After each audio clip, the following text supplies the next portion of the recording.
അന്നേറെ സന്തോഷത്തോടെ തനിക്ക് സമ്മാനമായി കിട്ടിയ മുണ്ടക്കൈ എന്നെഴുതിയ സ്വർണ്ണമോതിരം ഇന്ന് കാണുമ്പോൾ സഹിക്കാനാകുന്നില്ല. ആ മോതിരം അന്ന് തനിക്ക് സമ്മാനിച്ച പ്രിയപ്പെട്ടവരോ അല്ലെങ്കിൽ ആ നാടോ ഇന്നവിടെ ഇല്ല എന്നത് ജാഫറിന് ഇപ്പോഴും വിശ്വസിക്കാനായിട്ടില്ല. ഉരുൾപൊട്ടിയ ഒറ്റ രാത്രി കൊണ്ട് ഒരു നാടിനെ, അതായത് മുണ്ടക്കൈ എന്ന് പറയുന്ന ഒരു ഗ്രാമത്തെ തന്നെ എല്ലാം തകർത്ത് കളഞ്ഞിരിക്കുന്നു.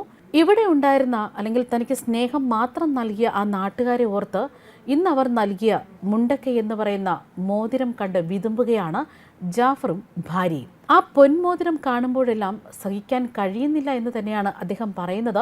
തൃശൂർ വരന്തരപ്പള്ളി വേലുപാടം പോക്കോട്ട് വീട്ടിലെ 50-കാരനായ ജാഫർ അലി ഇപ്പോൾ വണ്ടിപ്പെരിയാറിലെ സ്വകാര്യ എസ്റ്റേറ്റിലാണ് ജോലി ചെയ്യുന്നത്. 2018 വരെയുള്ള 6 വർഷം ഹാരിസൺ മലയാളം പ്ലാന്റേഷന്റെ മുണ്ടക്കൈ ഡിവിഷനിലെ ഫീൽഡ് ഓഫീസറായിരുന്നു. അന്ന് അവിടെ ഉള്ളവരുമായൊക്കെ ഒരു കുടുംബം പോലെ ആയിരുന്നു സ്നേഹബന്ധം. കുടുംബപരമായ കാരണങ്ങളാൽ 2018 അവിടെ നിന്ന് വിട്ടു. അന്ന് മുണ്ടക്കയിലെ എസ്റ്റേറ്റ് തൊഴിലാളികൾ ഒത്തുചേർന്ന് അവരുടെ പ്രിയപ്പെട്ട സാറിന് ഒരു യാത്രയയപ്പ് നൽകി. എല്ലാവരും ചേർന്ന് അരപ്പവൻ്റെ സ്വർണ്ണ മോതിരമാണ് അന്ന് സമ്മാനിച്ചത്. ആ മോതിരത്തിൽ സ്നേഹം കൊണ്ടവർ മുണ്ടക്കൈ എന്ന് എഴുതുകയും ചെയ്തിരുന്നു. മുണ്ടക്കൈയുടെ സ്നേഹമാണിതെന്നും ഒരിക്കലും നഷ്ടപ്പെടരുത് എന്നും അവർ ഓർമ്മപ്പെടുത്തി. ആ നാടും നാട്ടുകാരുമാണ് ഇപ്പോൾ ഒറ്റ രാത്രി കൊണ്ട് ഉരുൾപൊട്ടലിൽ ഒലിച്ചുപോയത്.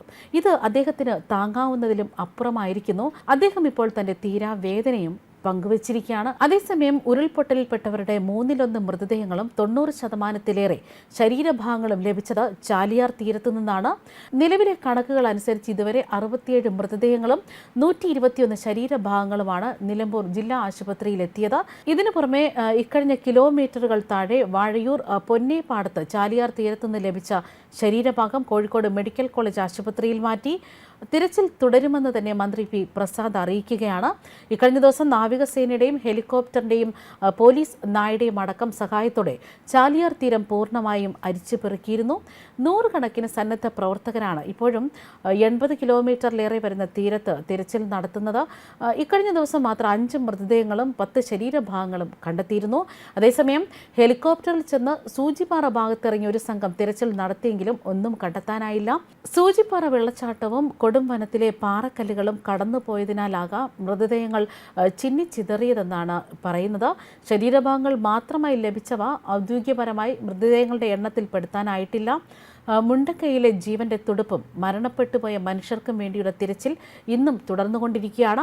മുണ്ടക്കൈക്കൊപ്പം പുഞ്ചിരിമട്ടത്തും ഇന്നും പരിശോധനകൾ നടക്കുന്നു. മുണ്ടക്കൈയിൽ ജീവന്റെ തുടുപ്പ് തേടിയുള്ള ഇക്കഴിഞ്ഞ ദിവസം രാത്രിയിലെ തിരച്ചിലൊക്കെ നിഷ്ഫലമായിരുന്നു. തിരച്ചിൽ വീണ്ടും 5ാം ദിവസത്തിലേക്ക് കടക്കുമ്പോൾ മരണസംഖ്യ 340 ആയിരിക്കുന്നു. മണ്ണിനടിയിൽ ഇനിയും ജീവനില്ല എന്ന് സ്ഥിരീകരിക്കുകയാണ് സൈന്യം. ഇനിയും 206 പേരെ കണ്ടെത്താനുണ്ട്. ചാലിയാറിൽ ഇന്നും തിരച്ചിൽ തുടരുന്നു. ദുരന്തത്തിൽ ജീവൻ നഷ്ടപ്പെട്ട 29 കുട്ടികളാണ്. 84 പേർ ഇപ്പോഴും ചികിത്സയിലാണ്. തിരിച്ചറിയാൻ കഴിയാതെ 74 ശരീരങ്ങൾ പൊതുശ്മശാനത്തിൽ സംസ്കരിക്കും. 91 ദുരിതാശ്വാസ ക്യാമ്പുകളിലായി 9328 പേരാണ് കഴിയുന്നത്. ന്യൂസ് ഡെസ്ക് കർമ്മ ന്യൂസ്.